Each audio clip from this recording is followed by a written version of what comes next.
Good morning, good afternoon, good evening, depending at what time of the day you're watching this episode of Data-Driven Formula One. My name is Patrick Hens, and this is another of my solo episodes, so to say. As normally Gunnar Pogrefner and we are doing this jointly, but sometimes I take one smaller topic to dig a little bit deeper. And today will be a little bit different. Normally, we are traveling a long time back into history until the beginning of the championship and even before. Today, it's just 3 years back. It's the end of 2024, but I know it will not be published before 2025. We will speak about blockchain and NFT as sponsors. Don't worry, it's not made for techies. We will explain a little bit in the beginning what is blockchain, what are NFTs, so that you know what we are speaking about, cryptocurrencies, and so on. But it's less to speak about the technology, but the type of sponsoring as it suddenly appeared like a dream of new tobacco. As you remember, 1960s, 1970s, 80s, and still in the 90s, we had a lot of teams with main sponsors coming from the tobacco industry. Also, drivers had been sponsored by tobacco, but these had been completely different times, as only in the 90s countries published their anti-smoking regulations.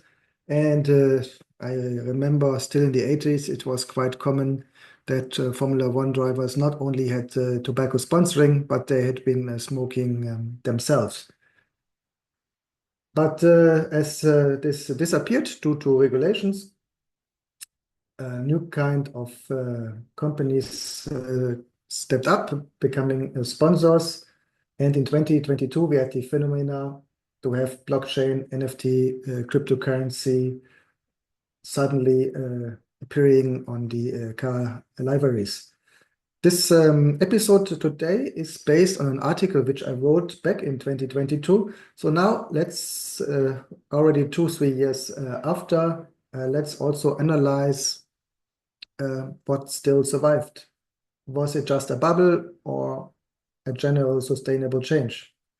Okay, so as mentioned, first of all, let's discuss a little bit what we mean, where we are coming from. A dream of new tobacco.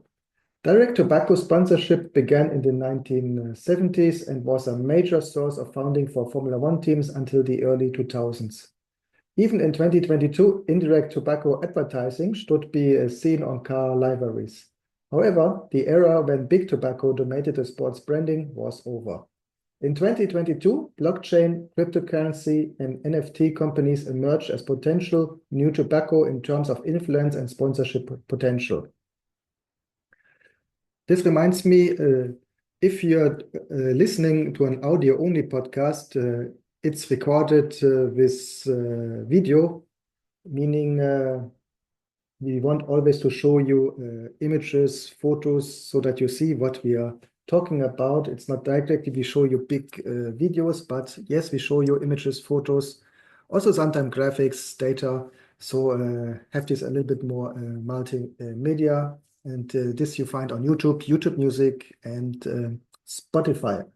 As we have a quite virtual topic today, I'm playing around a little bit with the software. That's the reason why today, and I guess only today, you see my avatar hosting this episode. First of all, what are smart contracts? In 1994, US computer scientist Nick Szabo defined: a smart contract is a computerized transaction protocol that executes the terms of a contract. The general objectives of smart contract design are to satisfy common contractual conditions, such as payment terms, lines, confidentiality, and even enforcement, minimize exceptions, both malicious and accidental, and minimize the need for trusted intermediaries. Related economic goals include lowering fraud loss, arbitration and enforcement costs, and other transaction costs. In 2019, Jake Frankenfield resumed: A smart contract is a self-executing contract with the terms of the agreement being buyer and seller being directly written into lines of code. The code and the agreements contained therein exist across a distributed, decentralized blockchain network, and we will discuss blockchain later. The code controls the execution, and transactions are trackable and irreversible. So these are the definitions. What are the advantages of a smart contract? Let's say I'm a company and I'm having a smart contract with one of my key providers. So I define certain requirements which have to be fulfilled that this contract is in place. Let's say I want to ensure that this contract is active only when there is a valid ISO certification. These certifications are only valid for a number of years. So if this certification is in place, the contract is valid. Let's say my provider forgot to renew the certification in time. They don't have the ISO certification valid anymore. Then automatically this business relations is not existent anymore. It's frozen and only would become valid again when the company re-certified itself for this ISO topic. So due to this, it's like very basic. If something is implemented, then contract in place. If not, not to break it down a little bit in basic terms. So it's a new technology which is already in place, but not that it's not the basic yet. Mostly, we still have the typical standard contracts as they are existing in hundreds of years. But this is a new type of legal contract, and we may see this especially for key providers, providers for sensitive topics, that here we want to have additional safety, and here smart contracts related with blockchain technology. It could be, it's not mandatory, but these are new legal agreements which we see more and more today and in future. Smart contracts are built on blockchain technology. Blockchain provides stronger security because the data isn't stored on a single server. Instead, it's encrypted and spread across many servers. These servers check and validate each other, so if someone tries to alter a contract, the incorrect data is automatically replaced with the correct version stored on the other servers. So this is the basic idea. It's not mandatory smart contracts that they are based on blockchain technology. They could be also on one server or a limited number of server. For example, on my server as a company, on the providers, on the vendor server, maybe additionally on the server on an external law company. But it's not mandatory that they are on hundreds of servers as it's part of a blockchain network. But of course, it's in theory, the better solution. With this, let's define a little bit what is meant when we speak about blockchain. As the term chain suggests, no information is deleted. Instead, all changes are recorded with the date and time. If a smart contract is set up to connect automatically with other blockchain databases, storing certifications like the mentioned ISO certification, it can add those records. If not, it can link to an internal server where vendors manually upload the documents. So it's like in traditional contracts that you have a number of various documents, version 1, version 2, version 3, version 3.1, version 3.2, etc., separate contracts. But in a blockchain, you would have one document, and here is added all the earlier versions, like a change history, for example, so that you have everything in one document only. And as we are speaking here about an electronic document, this has its advantage, as we don't want to have various documents where in the past manually people checked where we had defined what, how it changed, etc. But now everything in one document, and this document stored on hundreds of servers in the blockchain network. So I hope this gives you a basic idea. Again, we want to discuss more the impact on the sports on Formula One. So it's not that you have to understand on these terms until the details, just to know in basic what is meant. And with this, let's continue. Digital currency, it's a form of blockchain. From there, the next steps lead to a digital currency as defined by Mohamed Al-Laham, Haroon Al-Tahrawani, and Naiwan Abdalat. Digital currency, like digital money, or electronic currency, is any currency, money, or money-like asset that is primarily managed, stored, or exchanged on digital computer systems, especially over the internet. The most famous one is Bitcoin. Types of digital currencies include cryptocurrency, virtual currency, and central bank digital currency. Digital currency may be recorded on a distributed database on the internet, a centralized electronic computer database owned by a company or bank, within digital files, or even on a stored value card. With this special kind of digital currency, non-fungible token, as they've been really in fashion like in 2022. A non-fungible token, also known as NFT, is a special type of blockchain.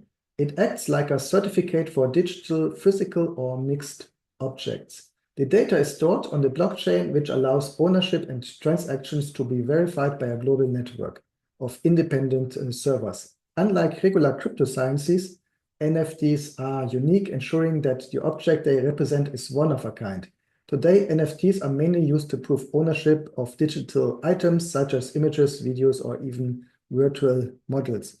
As you remember, back 2 years ago, 3 years ago, we had this high number of NFTs where everybody thought they are an artist and designed some kind of images.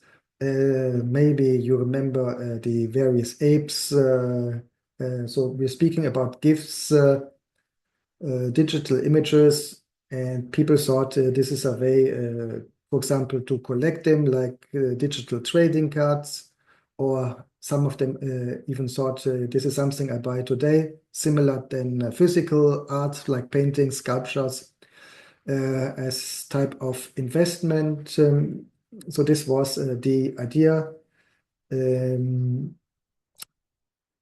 I remember being a little bit in our industry. For example, you may know the Pininfarina Modulo Ferrari prototype from 1971, designed by Paolo Martin. Paolo Martin also designed the Pininfarina Signa Formula One prototype with a focus on safety, also from that time. And we did a special episode about this car. So if you're interested in the Pininfarina Signa, please scroll down our episode and you find it there. Very interesting Paolo Martin as person, and also, of course, the ideas behind the Pininfarina Sigma. But I was speaking about another design, the Pininfarina Modulo. I had the pleasure to see this car once in an art exposition here at the Museum of Modern Art in Atlanta. And honestly, it's more a piece of art than a car to me.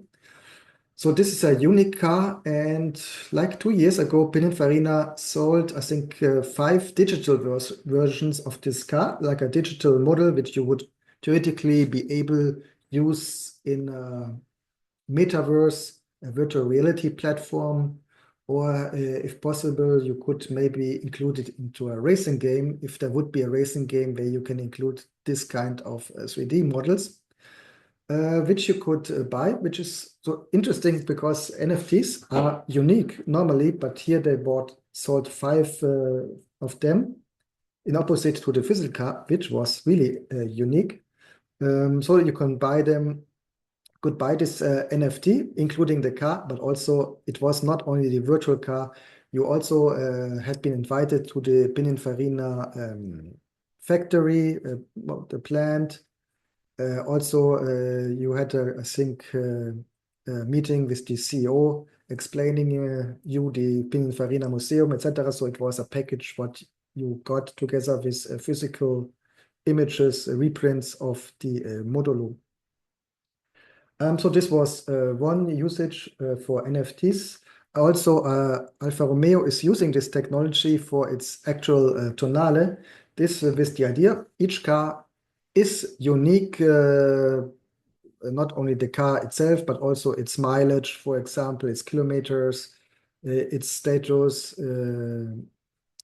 So they used blockchain technology here so that it saves automatically when you had done the service, which repairs you had on the car, so that you always have the complete history in one blockchain.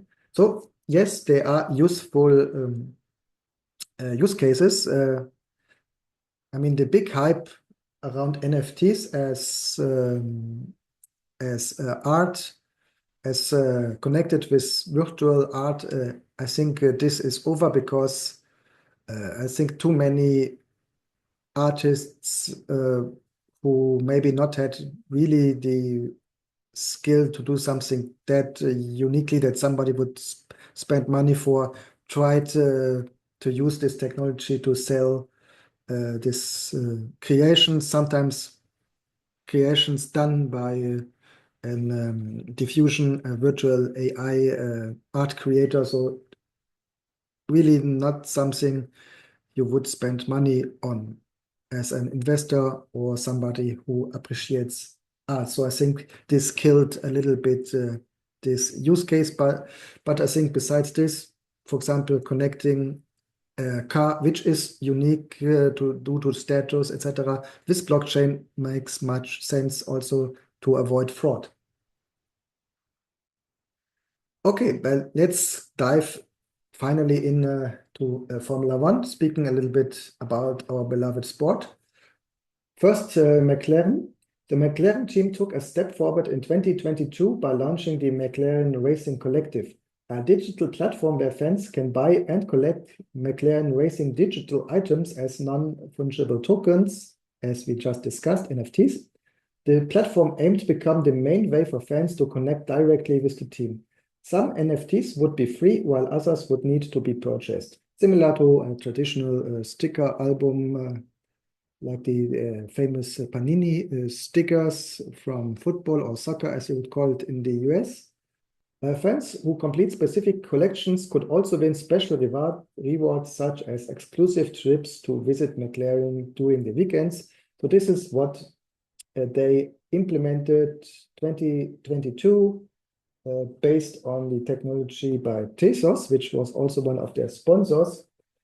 This McLaren Racing Collective is still online on the website. So I showed you here some of the screenshots, and you see here already on the first page, all purchases will be invited to an exclusive virtual car with McLaren Shadow drivers and have the chance to race against them in Formula One 2022 game. So you see, this is what today, end of 2024, you see if you're visiting this community, and it's a good image what happened to this high-flying ideas. Yes, was like a bubble, as you would call it, never got really the appreciation by the fans. And you may think why not? Maybe Formula One more classic petrolheads are fans, and maybe not your first target group for Formula One. Or I don't know how it went with other sports, but at least here for McLaren, you see on a short term, it worked, but it wasn't sustainable. As for example, you see some of the McLaren Shadow libraries, so libraries which you have got used in your Formula One game. So you would have, let's say they had selling 5 of these libraries. So only 5 of the users playing this game had this library. So here people spent real money on digital library. But again, it was not only the library, there was additional parts, as for example, you had the opportunity speak with McLaren people, maybe even win a trip to the UK, visiting McLaren. So it was not only the library where you spent money on. And today the price is, so somebody bought these packages, library plus opportunity to visit, etc. And it seems that somebody, this was worth nearly $17,000. So because this is now the price where you can buy this library. Problem is, originally you bought digital library plus trip to UK, visit McLaren, for example.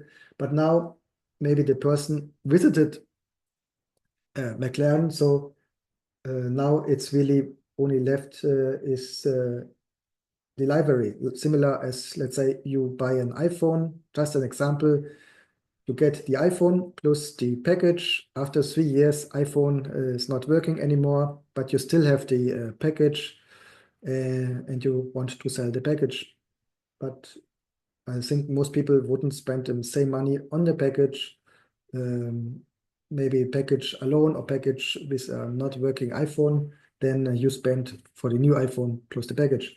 So anyway, if you want to buy now this McLaren Shadow library, you can do so for 17,000 US dollar, some cheaper versions, 7,500 US dollar or 900 US dollar. I have my doubts that really anyone will buy this now in 2024, 2025. But again, it's still online. It's still possible to do so.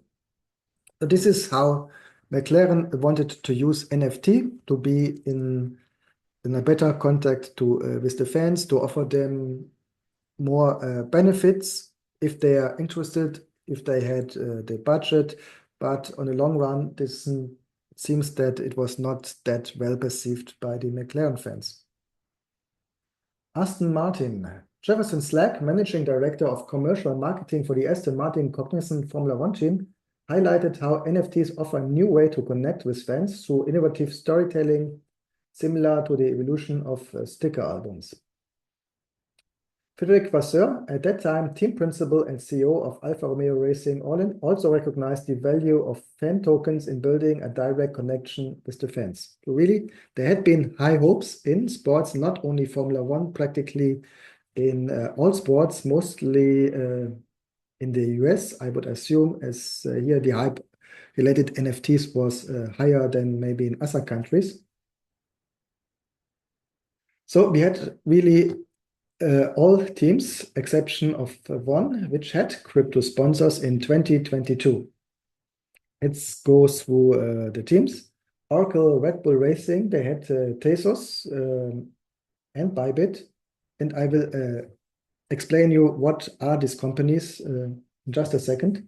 Mercedes, AMG, Petronas F1 team, they had FTX, Scuderia Ferrari Velas, McLaren Tezos, Scuderia Alpha Tauri, Phantom, Aston Martin, Aramco, Cognizant Formula One team.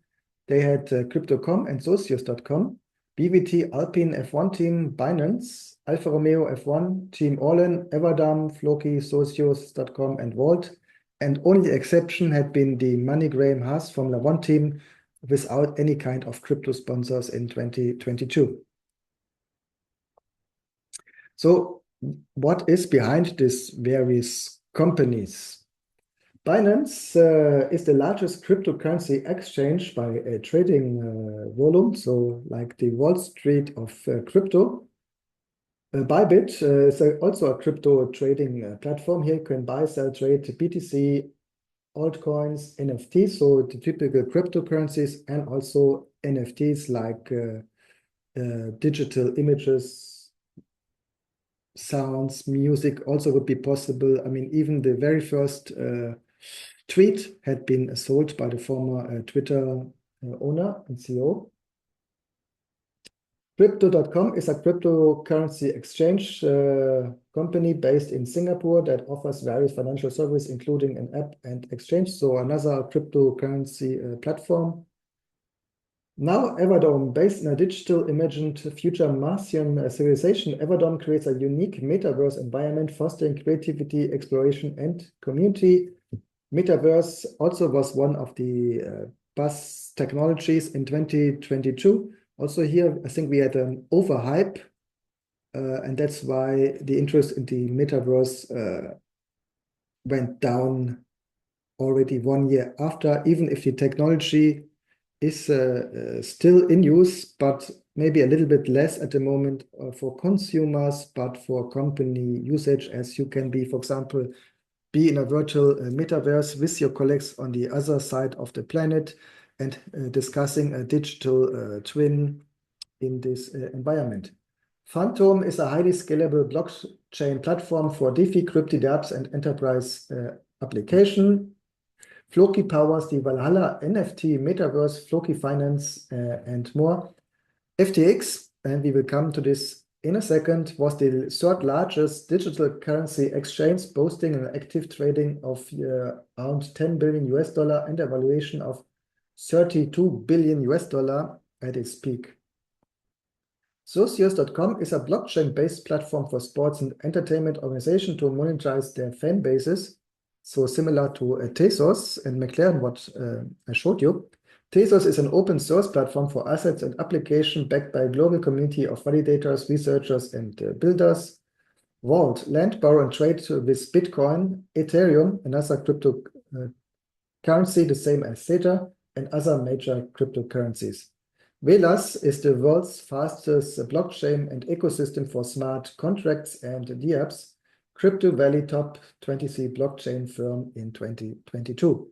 So see a lot of new tech, crypto, NFTs, smart contracts, metaverse, which we had 2022 as sponsors for Formula One. Short words regarding FTX. FTX Trading, the sponsor for Mercedes F1, founded in 2019 by Sam Bankman-Fried and Gary Wang, was a major cryptocurrency exchange platform once valued at $32 billion with over 1 million active users.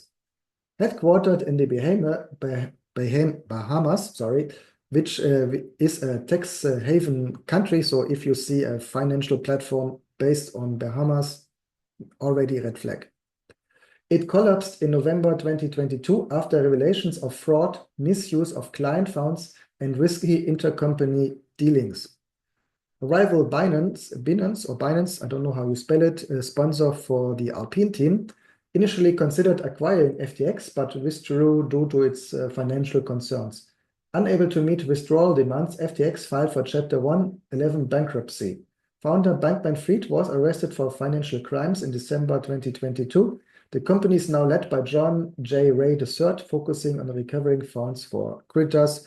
So there's maybe still some hopes that users get some money back, but of course, most of the money they can kiss goodbye. So that was 2022 when we had the big hype about crypto NFTs. So let's see what still had been around 2024. So I just checked this. So this is the data status 1 week after the Formula One final 2024. Oracle Red Bull Racing, they are still with Bybit, and new they have Sui, and I will explain you what Sui is again in a moment. Mercedes AMG Petronas Formula One team, after their experience with FTX, they do not have any crypto sponsors anymore. The same is valid for Scuderia Ferrari, for McLaren. So even if the McLaren community is still reachable on the internet, Tezos is not sponsoring anymore the McLaren team, and I think McLaren also is not supporting this community anymore. Visa Racing Bulls, Cash App, F1 team, also no crypto sponsors. Same valid for Aston Martin, Kick, the former Alfa Romeo team, Sauber, and also MoneyGram Haas, though still do not have any crypto sponsors. But who is still here is the Alpine team with Binance or whatever. And newly, they have a cryptocurrency with ApeCoin. ApeCoin, this is a token made to support the evolution of art, gaming, entertainment, digital and physical events, storytelling, everything else Web3 dreams up. So again, with this, you can pay, but it's mostly to have a price for digital art or also a currency to buy digital goods inside computer games. Binance is the largest cryptocurrency exchange platform. We already saw it from 2022, also still from 2022, sponsoring Bybit. Crypto trading, also crypto trading experience elevated as they want to sell it. So another crypto exchange platform. And Sui is a first of its kind layer 1 blockchain and smart contract platform designed to make digital asset ownership fast, private, secure, and accessible. So they have their focus not directly on the currency, but want to focus a little bit more on developing and hosting smart contracts as explained early on. So this is what is behind these companies. And that's all for the moment. I hope you enjoyed this a little bit different episode. I hope it was not too technical for you. And so what is behind, as you may understood it a little bit as I explained it, we had a big hype around these technologies. These are good technologies, don't get me wrong, but they had been used for cases where there is no sustainable benefit. I remember everybody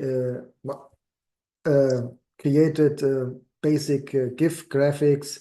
They even used AI generators to create some images which they thought would be art and somebody would buy it. But honestly, it was nothing that a normal person would spend money on. So that's why I think people and then people understood this after a while, and that's why this technology NFT I think got a little bit a negative image today. Same with the metaverse. Everybody was speaking about metaverse. Great technology, but also unfortunately not that perceived by consumers. Also maybe because these virtual reality glasses are still quite expensive. So users didn't saw the benefit from the metaverse yet.